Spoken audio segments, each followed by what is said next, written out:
my dear friends and professionalists, I am Uday Singh speaking, advocate. ನೀವೆಲ್ಲರೂ ಸಹ ನನ್ನ ಚಾನಲನ್ನು ವೀಕ್ಷಿಸ್ತಾ ಇದ್ದೀರಿ ಅಂತ ನಾನು ಅಂದ್ಕೊಂಡಿದ್ದೀನಿ. ನನ್ನ ಚಾನಲ್ಗೆ ಕಮೆಂಟ್ ಮಾಡಿ ಮತ್ತು ನನ್ನ ಚಾನಲ್ಗೆ ಸಬ್ಸ್ಕ್ರೈಬ್ ಆಗೋದನ್ನು ಮರಿಬೇಡಿ ಅಂತ ಹೇಳ್ತಾ ನಾನು ಇವತ್ತು ನಿಮ್ಮ ಮುಂದೆ ಇನ್ನೊಂದು ವಿಷಯವನ್ನು ತೆಗೆದುಕೊಂಡು ನಾನು ನಿಮ್ಮ ಮುಂದೆ ಬಂದಿದ್ದೇನೆ. ಇವತ್ತು ನಾನು ಈ ವಿಡಿಯೋ ಮೂಲಕ ಹೇಳಲಿಕ್ಕೆ ಹೊರಟಿರ್ತಕ್ಕಂಥ ಒಂದು ವಿಷಯ ಅಂತಂದರೆ Keshavananda Bharati versus state of Kerala case laws ಅಂತೇಳಿ ಆಯ್ಕೆ ಮಾಡ್ಕೊಂಡಿದ್ದೆ. ಯಾಕೆಂದ್ರೆ ಇದು ಒಂದು ನಮ್ಮ ದೇಶದ ಐತಿಹಾಸಿಕವಾದಂಥ ಸಂವಿಧಾನಾತ್ಮಕವಾದಂಥ ಪ್ರಶ್ನೆಯನ್ನ ಮಾಡಿರ್ತಕ್ಕಂಥ ಸಂವಿಧಾನದ ಮೇಲೆ ಪ್ರಶ್ನಾರ್ಥಕವಾಗಿರ್ತಕ್ಕಂಥ ಒಂದು ಐತಿಹಾಸಿಕವಾದಂಥ ತೀರ್ಪು ಅಂತೇಳಿ ನಾವು ಹೇಳಬೇಕಾಗುತ್ತೆ.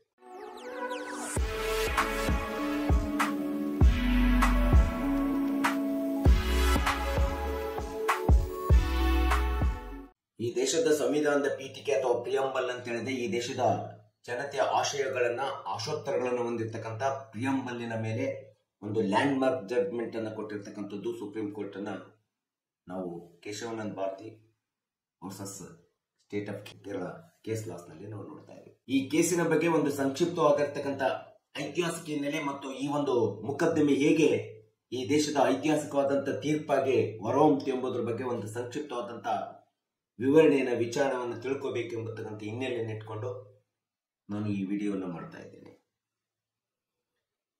ಈ ಕೇಸ್ನ ಒಂದು ಸಂಕ್ಷಿಪ್ತ ಹಿನ್ನೆಲೆ ಹೇಳ್ಬೇಕಂತಂದ್ರೆ ಕೇಶವಾನಂದ ಭಾರತಿ ಎಂಬತಕ್ಕಂಥ ಒಬ್ಬ ಮಠಾಧೀಶರು ಸ್ವಾಮೀಜಿಗಳು ಕೇರಳದಲ್ಲಿ ಎಡಿನೂರು ಎಂಬತಕ್ಕಂಥ ಒಂದು ಮಠದಲ್ಲಿ ಮುಖ್ಯ ಅರ್ಚಕರಾಗಿ ಕಾರ್ಯನಿರ್ವಹಣೆಯನ್ನು ಮಾಡ್ತಿರ್ತಾರೆ. ಈ ರೀತಿಯಾದಂತಹ ಮುಖ್ಯ ಅರ್ಚಕರಾಗಿ ಎಡಿನೂರು ಮಠದಲ್ಲಿ ಕಾರ್ಯನಿರ್ವಹಣೆ ಮಾಡತಕ್ಕಂಥ ಕೇಶವಾನಂದ ಭಾರತಿ ಅವರು ತಮ್ಮದೇ ಆಗಿರ್ತಕ್ಕಂಥ ಒಂದು ಟ್ರಸ್ಟ್ ಅನ್ನ ಮಾಡ್ಕೊಂಡಿರ್ತಾರೆ. ಇವರ ಒಂದು ಟ್ರಸ್ಟ್ ಅಥವಾ ಸಂಘ ಎಂಬತಕ್ಕಂಥದ್ದು ಏನಿದೆ, ಈ ಧಾರ್ಮಿಕ ಟ್ರಸ್ಟ್ ಅಥವಾ ಸಂಘ ಎಂಬತಕ್ಕಂಥದ್ದು ಕೇರಳದ ಕಾಸರಗೋಡು ಎಂಬತಕ್ಕಂಥ ಒಂದು ಹಳ್ಳಿಯಲ್ಲಿ ತನ್ನದೇ ಆದಂಥ ಮುಖ್ಯ ಕಚೇರಿಯನ್ನ ಹೊಂದ್ಬಿಟ್ಟು ಕಾರ್ಯನಿರ್ವಹಣೆ ಮಾಡ್ತಾ ಇರ್ತಕ್ಕಂಥದ್ದನ್ನ ನಾವು ನೋಡ್ತಾ ಇದ್ದೀವಿ. ಈ ರೀತಿ ಕೇರಳದಲ್ಲಿ ಎಡಿನೀರು ಎಂಬತಕ್ಕಂಥ ಒಂದು ಮಠಕ್ಕೆ ಮುಖ್ಯ ಅರ್ಚಕರಾಗಿ ಕಾರ್ಯನಿರ್ವಹಿಸುವಂತ ಸಂದರ್ಭದಲ್ಲಿ ಅವರು ಆ ಮಠದ ಆಸ್ತಿಯನ್ನ ಸ್ವಾಧೀನತ್ವವನ್ನು ಪಡೆದಿರ್ತಾರೆ, ಮಾಲೀಕತ್ವವನ್ನು ಪಡೆದಿರ್ತಾರೆ. ಇಂಥ ಸಂದರ್ಭದಲ್ಲಿ ಕೇರಳ ಸರ್ಕಾರ 1969ರಲ್ಲಿ ತಮ್ಮದೇ ಆದಂತ ಭೂಸ್ವಾಧೀನ ಕಾಯ್ದೆ ಪ್ರಕಾರ ಸೆಕ್ಷನ್ 32ರ ಪ್ರಕಾರ ಈ ಒಂದು ಎಡಿನೂರು ಮಠದ ಆಸ್ತಿಯನ್ನ ಸರ್ಕಾರ ಸ್ವಾಧೀನಪಡಿಸಿಕೊಳ್ಳಿಕ್ಕೆ ಮುಂದಾಗುತ್ತೆ. ಈ ರೀತಿಯಾದಂತ ಒಂದು ಖಾಸಗಿ ಆಸ್ತಿಯನ್ನ ಸ್ವಾಧೀನಪಡಿಸಿಕೊಳ್ಳಿಕ್ಕೆ ಮುಂದಾದಂತ ಸಂದರ್ಭದಲ್ಲಿ ಕೇಶವಾನಂದ ಭಾರತಿ ಅವರು ಕೇರಳ ಸರ್ಕಾರದ ವಿರುದ್ಧ ತಮ್ಮದೇ ಆದಂತ ಒಂದು ಸಿವಿಲ್ ದಾವೆಯನ್ನ ಸರ್ವೋಚ್ಚ ನ್ಯಾಯಾಲಯದಲ್ಲಿ ಹೂಡ್ತಾರೆ. ಯಾವಾಗ ಕೇರಳ ಸರ್ಕಾರದ ವಿರುದ್ಧ ಸುಪ್ರೀಂ ಕೋರ್ಟಿನಲ್ಲಿ ತಮ್ಮದೇ ಆದಂತ ಸಂವಿಧಾನಾತ್ಮಕವಾದಂತ ಹಕ್ಕುಗಳನ್ನ ರಕ್ಷಣೆ ಮಾಡ್ಲಿಕ್ಕೆ ಮತ್ತು ತಮ್ಮದೇ ಆದಂತ ಆಸ್ತಿಯನ್ನು ಹಕ್ಕನ್ನು ರಕ್ಷಣೆ ಮಾಡ್ಲಿಕ್ಕೆ ತಮ್ಮದೇ ಆದಂತ ವೈಯಕ್ತಿಕವಾದಂತ ನಾಗರಿಕರ ಮತ್ತು ವೈಯಕ್ತಿಕವಾದಂತ ಮೂಲಭೂತ ಹಕ್ಕುಗಳನ್ನ ರಕ್ಷಣೆ ಮಾಡ್ಲಿಕ್ಕೋಸ್ಕರ ಈ ಒಂದು ಸಿವಿಲ್ ದಾವೆಯನ್ನ 1970ರಲ್ಲಿ ಕೇಶವಾನಂದ ಭಾರತಿ ರವರು ಮಠಾಧೀಶರು ಸುಪ್ರೀಂ ಕೋರ್ಟಿನಲ್ಲಿ ಒಂದು ಸಿವಿಲ್ ದಾವೆಯನ್ನು ಹಾಕ್ತಾರೆ ಕೇರಳ ಸರ್ಕಾರದ ವಿರುದ್ಧ. ಯಾಕೆಂತಂದ್ರೆ ಈ ಒಂದು ಸಿವಿಲ್ ದಾವೆ ಹೂಡ್ಲಿಕ್ಕೆ ಮೂಲ ಉದ್ದೇಶ ಅಂತಂದ್ರೆ ಏನು ಎಡಿನೀರು ಮಠದ ಒಂದು ಮಠದ ಆಸ್ತಿ ಅಂತಸ್ತು ಏನಿದೆ, ಆ ಆಸ್ತಿ ಅಂತಸ್ತು ವ್ಯಕ್ತಿಯ ಮೂಲಭೂತ ಹಕ್ಕುಗಳನ್ನು ಉಲ್ಲಂಘನೆ ಮಾಡ್ತಾ ಇದೆ ಮತ್ತು ಸಂವಿಧಾನಾತ್ಮಕವಾದಂಥ ಆಶಯವಾಗಿರ್ತಕ್ಕಂಥ ಈ ದೇಶದ ನಾಗರಿಕರ ಆಶಯವನ್ನು ಹೊಂದಿರ್ತಕ್ಕಂಥ ಆಶೋತ್ತರಗಳನ್ನು ಹೊಂದಿರ್ತಕ್ಕಂಥ ನಾಗರಿಕರ ಮೂಲಭೂತ ಹಕ್ಕುಗಳಾಗಿರ್ತಕ್ಕಂಥ ಸಂವಿಧಾನದ ಸಮಾನತೆ ಹಕ್ಕಿರ್ಬೋದು, ರೈಟ್ ಟು ಈಕ್ವಾಲಿಟಿ ಇರ್ಬೋದು ಮತ್ತು ರೈಟ್ ಟು ಫ್ರೀಡಮ್ ಇರ್ಬೋದು, ಲಿಬರ್ಟಿ ಇರ್ಬೋದು. ಅದು ಎಸ್ಪೆಷಲಿ ಆರ್ಟಿಕಲ್ 19F ನಲ್ಲಿ ಹೋದಾಗ ಪ್ರತಿಯೊಬ್ಬ ವ್ಯಕ್ತಿಯು ಸಹ ತನ್ನದೇ ಆಗಿರ್ತಕ್ಕಂಥ ಆಸ್ತಿಯನ್ನ ಗಳಿಸುವಂತ ಹಕ್ಕು ಇದೆ ಅಂತೇಳಿ ಹೇಳಿರ್ತಕ್ಕಂಥದ್ದನ್ನ ನಾವು ನೋಡಿದಾಗ ಇದೊಂದು ಈ ರೀತಿಯಾದಂತ ಉಲ್ಲಂಘನೆಯನ್ನು ಮಾಡ್ತಾ ಇದೆ. ಮತ್ತು ಪ್ರತಿಯೊಂದು ಧಾರ್ಮಿಕ ಸಂಸ್ಥೆಗಳು ಸಂವಿಧಾನಾತ್ಮಕವಾದಂತ 25 ಮತ್ತು 26ನೇ ಪರಿಚ್ಛೇದದ ಪ್ರಕಾರ ತಮ್ಮದೇ ಆಗಿರ್ತಕ್ಕಂಥ ಧಾರ್ಮಿಕ ಸಂಸ್ಥೆಗಳಿಂದ ಧಾರ್ಮಿಕ ಮಠದ ವ್ಯಾಪಾರಗಳನ್ನ ನಿರ್ವಹಿಸಿಕೊಂಡು ಹೋಗತಕ್ಕಂಥ ಸ್ಪಷ್ಟವಾದಂತ ನಾಗರಿಕರ ಮೂಲಭೂತ ಹಕ್ಕನ್ನ ಈ ದೇಶದ ಸಂವಿಧಾನದಲ್ಲಿ ಧಾರ್ಮಿಕ ಹಕ್ಕಾಗಿ ಕೊಟ್ಟಿರ್ತಕ್ಕಂಥದ್ದನ್ನ ನಾವು ನೋಡ್ತಾ ಇದ್ದೇವೆ. ಇಂಥ ಸಂದರ್ಭದಲ್ಲಿ ಕೇರಳ ಸರ್ಕಾರ ಎಡಿನೂರು ಮಠದ ಆಸ್ತಿಯನ್ನ ಈ ಒಂದು ಕೇಶವಾನಂದ ಭಾರತಿಜಿಯವರ ಸ್ವಾಮೀಜಿಯವರ ಆಸ್ತಿಯನ್ನ ಸ್ವಾಧೀನಪಡಿಸಿಕೊಳ್ಳಿಕ್ಕೆ ಹೋದಂತ ಸಂದರ್ಭದಲ್ಲಿ ಈ ಮೊಕದ್ದಮೆ ಸರ್ವೋಚ್ಚ ನ್ಯಾಯಾಲಯದಲ್ಲಿ ಒಂದು ಐತಿಹಾಸಿಕವಾದಂತಹ ಸಿವಿಲ್ ದಾವೆಯಾಗಿ 1970ರಲ್ಲಿ ದಾಖಲಾಗಿರ್ತಕ್ಕಂಥದ್ದು ನಿಮ್ಗೆಲ್ಲರಿಗೂ ಸಹ ಗೊತ್ತಿರುವಂತ ಒಂದು ಅಂಶ ಅಥವಾ ವಿಷಯ ಅಂತೇಳಿ ನಾನು ಹೇಳ್ಬೇಕು. ಇದರ ವಿರುದ್ಧ 1971ರಲ್ಲಿ ಮತ್ತೆ ಪುನಃ ಈ ಒಂದು ಮೊಕದ್ದಮೆ ವಿರುದ್ಧ ಮೊಕದ್ದಮೆಯನ್ನು ಹತ್ತಿಕ್ಬೇಕಂತೇಳಿ ಕೇರಳ ಸರ್ಕಾರ ಮತ್ತೆ ತಿದ್ದುಪಡಿಯನ್ನು ತರ್ತದೆ. ಗೊಂತ್ನಾಥ್ ವರ್ಸಸ್ ಕೇರಳ ಎಂಬತಕ್ಕಂಥ ಒಂದು ಕೇಸ್ ಲಾಸ್ ಅನ್ನ ರೆಫರ್ ಮಾಡಿಬಿಟ್ಟು ಮತ್ತೆ ತಿದ್ದುಪಡಿಯನ್ನು ತಂದ್ಬಿಟ್ಟು ಅರ್ಜಿದಾರರ ಸಂವಿಧಾನಾತ್ಮಕವಾದಂಥ 24, 25 ಮತ್ತು 29ನೇ ತಿದ್ದುಪಡಿಗಳ ಮೇಲಷ್ಟೇ ಅರ್ಜಿದಾರರು ಪ್ರಶ್ನೆಯನ್ನು ಮಾಡಿದ್ದಾರೆ ಅಂತ ಹೇಳ್ತದೆ. ಹೇಳಿದಾಗ ಈ ಒಂದು ಕೇರಳ ಸರ್ಕಾರ ತನ್ನದೇ ಆಗಿರ್ತಕ್ಕಂಥ ವಾದವನ್ನು ಮಂಡನೆ ಮಾಡ್ತದೆ. ಯಾಕಂದ್ರೆ ಸಂಸತ್ತಿಗೆ ತನ್ನದೇ ಆದಂತಹ ಸ್ಪಷ್ಟವಾದಂತಹ ಸರ್ವೋಚ್ಚವಾದಂತಹ ಅಧಿಕಾರವಿದೆ.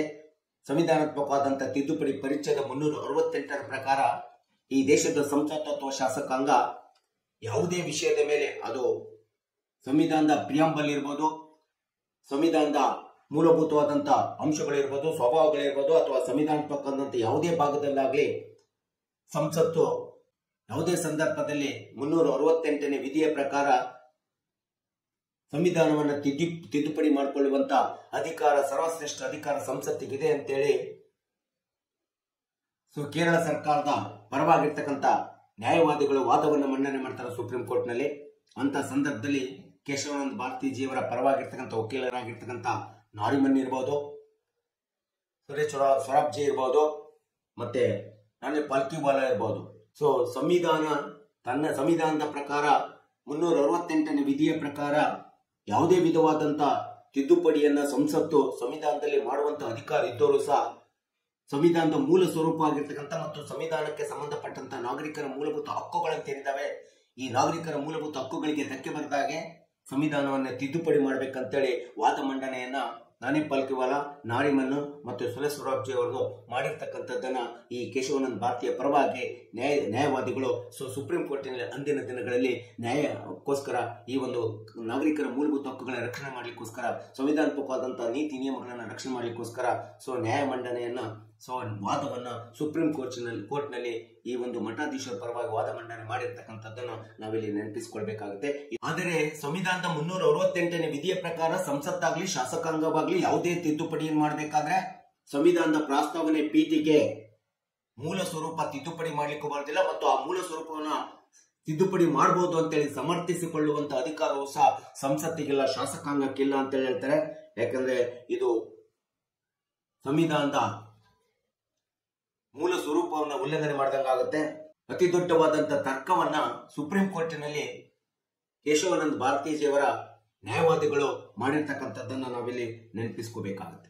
ಶಾಸಕಾಂಗ ಯಾವುದೇ ವಿಧವಾದಂತ ತಿದ್ದುಪಡಿಯನ್ನ ಸಂವಿಧಾನಾತ್ಮಕವಾದಂತ ವಿಧಿ 368ರ ಪ್ರಕಾರ ಮಾಡಿದ್ರು ಸಹ ಆ ಒಂದು ಮೂಲ ಸ್ವರೂಪಕ್ಕೆ ಧಕ್ಕೆ ಬರದಾಗೆ ಸಂವಿಧಾನವನ್ನ ತಿದ್ದುಪಡಿ ಮಾಡುವಂತ ಅಧಿಕಾರವಷ್ಟೇ ಸಂವಿಧಾನಾತ್ಮಕವಾದಂತಹ ಪರಿಚ್ಛೇದ 368ರಲ್ಲಿ ಸಂಸತ್ತಿಗೆ ಶಾಸಕಾಂಗ ಕೇಳಲಾಗಿದೆ ಹೊರತು ಜನರ ನಾಗರಿಕರ ಮೂಲಭೂತ ಹಕ್ಕುಗಳಾಗಿರ್ತಕ್ಕಂಥ ಫಂಡಮೆಂಟಲ್ ರೈಟ್ಸ್ ಆಫ್ ಸಿಟಿಸನ್ಸ್ ಇರಬಹುದು, basic philosophy of the gist of the constitution ಇರಬಹುದು, significance of the restrictions imposed by the constitution on the parliament ಇರಬಹುದು, ಅಥವಾ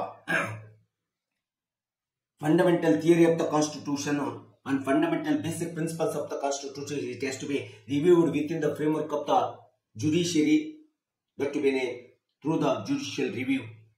It is not the power, it does not given to the parliament ಅಂತೇಳಿ ಅಂದಿನ ನ್ಯಾಯಾಧೀಶರು ಈ ಒಂದು ಕೇಶವಾನಂದ ಭಾರತಿ ಕೇಸಿನಲ್ಲಿ ಈ ಸಂವಿಧಾನದ ಮೂಲಭೂತವಾದಂತಹ ಸ್ವರೂಪಗಳಿಗೆ ಧಕ್ಕೆ ಬರಬಾರದು.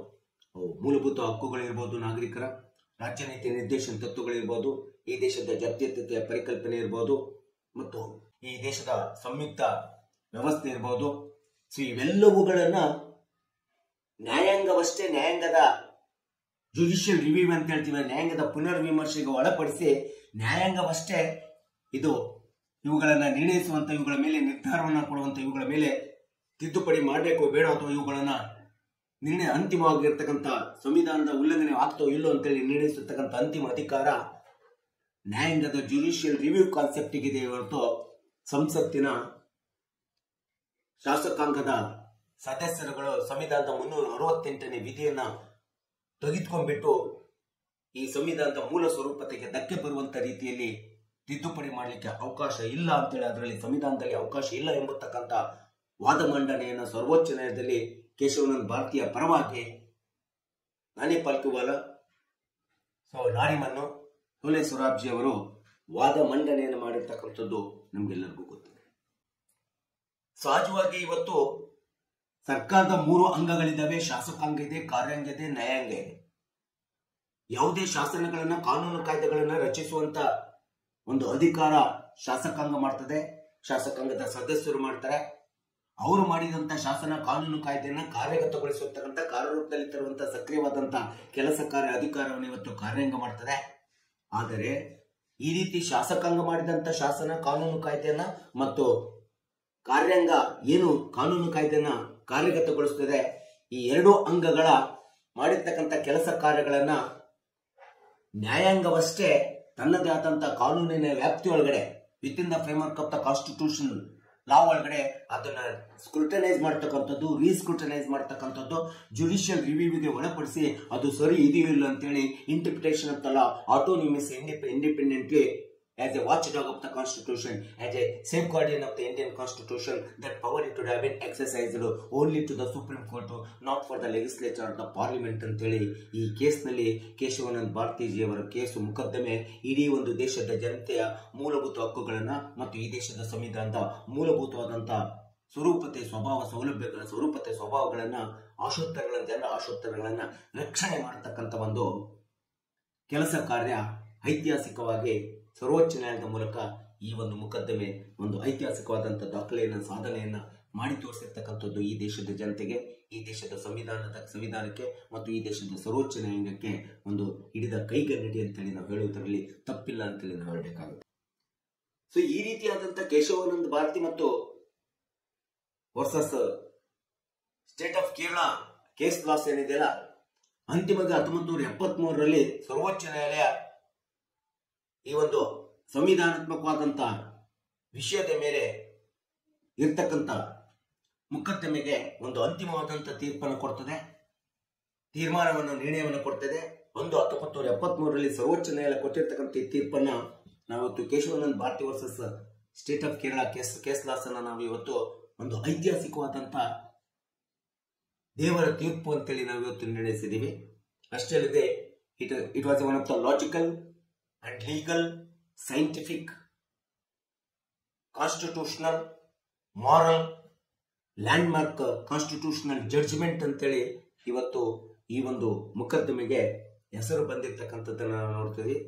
ಸೊ ಈ ಹಿನ್ನೆಲೆಯನ್ನು ನೋಡಿದಾಗ ಇಂಥ ಒಂದು ಈ ದೇಶದ ಸಂವಿಧಾನದ ಒಂದು ಮೈಲುಗಲ್ಲಿನ ತೀರ್ಪನ್ನ ಐತಿಹಾಸಿಕವಾಗಿ ಉಳಿಸಿಕೊಟ್ಟು ಹೋಗಿರ್ತಕ್ಕಂಥ ಈ ಒಂದು ಕೇಶವಾನಂದ ಭಾರತಿಜಿ ಹಿಡಿನೂರು ಮಠದ ಸ್ವಾಮೀಜಿಗಳು, ಸೊ ಇಂಥವರ ಮನ್ಪುರುಷರು ಈ ದೇಶದ ದೇಶದ ಸಂವಿಧಾನವನ್ನ ಮತ್ತು ಈ ದೇಶದ ಜನತೆಯ ಮೂಲಭೂತ ಹಕ್ಕುಗಳನ್ನ ಸಂರಕ್ಷಣೆ ಮಾಡಿದಂತ ಈ ಮನ್ಪುರುಷರ ಇಂಥ ಒಬ್ಬ ವ್ಯಕ್ತಿಗಳ ಒಂದು ದಾವೆ ಏನಿದೆ, ಸಿವಿಲ್ ದಾವೆ, ಇವತ್ತು ಈ ದೇಶದ ಜನಮನದಲ್ಲಿ, ಈ ದೇಶದ ಸಂವಿಧಾನದಲ್ಲಿ ಒಂದು ಮೈಲುಗಲ್ಲಾಗಿ, ಸಂವಿಧಾನದ ಹೃದಯದಲ್ಲಿ ಒಂದು ಮೈಲುಗಲ್ಲಾಗಿ ಉಳಿದಿರ್ತಕ್ಕಂಥದ್ದು ನಮಗೆಲ್ಲರಿಗೂ ಸಹ ತಿಳಿದಿರಲಿ ಅಂತೇಳಿ ನಾನು ಸಂಕ್ಷಿಪ್ತವಾಗಿರ್ತಕ್ಕಂಥ ಒಂದು ಈ ಕೇಸ್ಲೆಸ್ ಬಗ್ಗೆ ನಾನು ಈ ವಿಡಿಯೋ ಮೂಲಕ ವಿವರಣೆಯನ್ನು ವಿಶ್ಲೇಷಣೆ ಕೊಟ್ಟಿದ್ದೀನಿ. ದಯವಿಟ್ಟು ನನ್ನ ಚಾನಲನ್ನು ನೀವೆಲ್ಲರೂ ವೀಕ್ಷಿಸಿ ಮತ್ತು ಈ ವಿಡಿಯೋ ಇಷ್ಟ ಆಗಿದ್ದರೆ ನನ್ನ ಚಾನಲ್ಗೆ ಕಮೆಂಟ್ ಮಾಡಿ ಮತ್ತು ನನ್ನ ಚಾನಲ್ಗೆ ಸಬ್ಸ್ಕ್ರೈಬ್ ಆಗೋದನ್ನು ಮರಿಬೇಡಿ ಅಂತ ಹೇಳ್ತಾ, ಸೊ ಇವತ್ತಿನ ಈ ಒಂದು ವಿಡಿಯೋಕ್ಕೆ ವಿರಾಮವನ್ನು ಹೇಳ್ತೀನಿ.